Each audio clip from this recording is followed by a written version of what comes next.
Hey, good morning, everybody. Happy Thursday. It's Daryl here. It's 4:20 a.m. here in Connecticut on the East Coast. It's been beautiful these days. I'm actually starting to get color. I can't remember ever having such a warm March here. It was almost probably 70 in the sun yesterday. Beautiful. Anyway, I want to talk about the airline industry here in the United States. The five top airlines, I can't remember them off the top of my head. Alaska, United, American, and Southwest, and one other.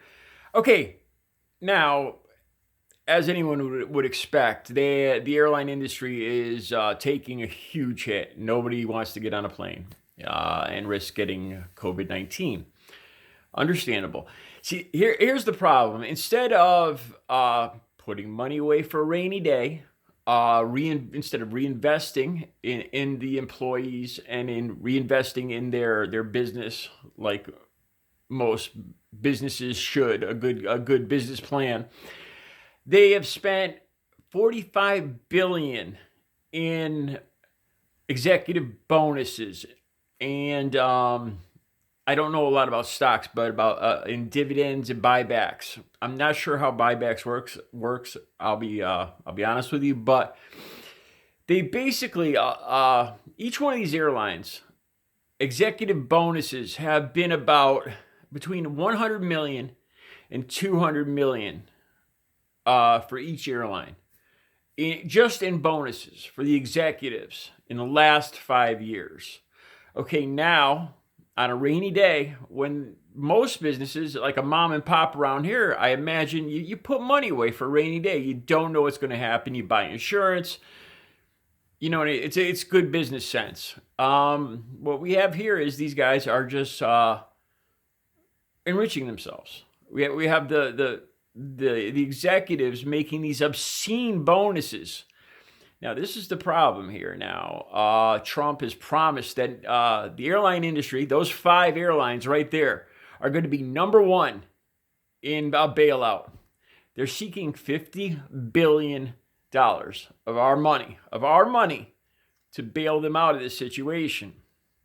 After they pissed away $45 billion in buybacks and the worst part, in just bonuses for executives. I don't know. They have these phrases that they call these things, trying to keep the talent and all this. So they could buy second and third vacation homes. Really is what they're doing. But okay, my point here is, if I spent the last 5 years pissing my money away. What if I decided to go to the movies every day for the last 5 years? And now, because of COVID-19, I'm out of job. I'm laid off. Instead of having any money in the bank, I've been pissing away $30 a day going to the movies for the last 5 years. Can I call up Donald Trump and ask for a bailout? No. They spent the last 5 years enriching the top 1% of their company. And now the bottom line is they're going to need this money. They're going to have this money, or we're going to lose the airline industries. They're going to go out of business. They're going to go bankrupt. We really don't have a freaking choice at this point. We're going to have to give them the money. I also saw from the Union of Airline Stewards, I believe it's called, Sarah Nelson, I think her name is, had some great ideas about putting strings on this money, on where it should go, the $50 billion. She had some great ideas, some common sense stuff on making sure this money gets to the people, the frontline workers, the hourly wage people, the people that are making the company what it is, not these executives. The thing that really bothers me, it drives me crazy, is right now, Trump is my next door neighbor. I showed you guys in a video about 2 days ago.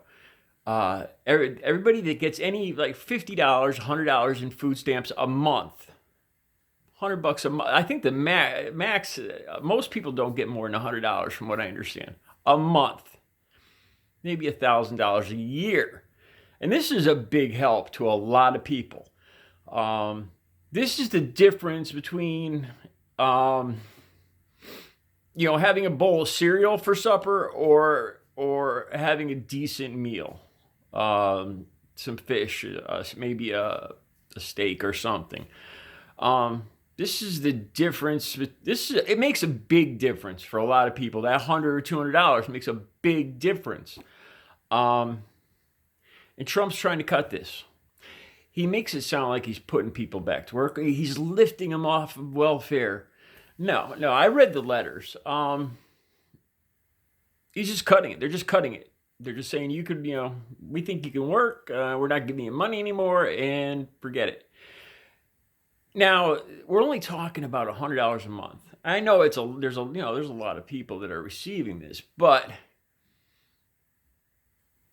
they're going after these people that are the lowest on the totem pole here. The people that are making maybe 20, 30,000 a year, if that. And on the other end of the spectrum, we have these executives that are making millions and millions of dollars a year doing what? I don't know exactly what their job is. I can't imagine it's as important or as physically demanding as loading an airplane cargo with luggage. I highly doubt it's anything as physically demanding as that. I don't know. Maybe it requires maybe it requires a very stable genius mentality to do their job, and that's why they're compensated in millions. And us peons just can't understand this business concept. But the fact that the Trump administration is just going after the weakest people, the weakest and most vulnerable people, the people that need it the most, and are just nitpicking and kicking all these people off disability, off the food stamps, and now they're gonna throw $50 billion into the airline industry, because the airline industry just got the top executives just got filthy rich. Enriched more over the last 5 years with these millions of dollars. Each airline, it ranged from the lowest, I believe the lowest was Alaska Airlines, I think. It was about $77 million in executive bonuses in the last 5 years. And it went up to about $210 million in executive bonuses for, I think it might have been an American or United Airlines. And now they're going to need our money. There's really not a choice, or they're going to be bankrupt. It's greed. It's greed. And I tie it directly into this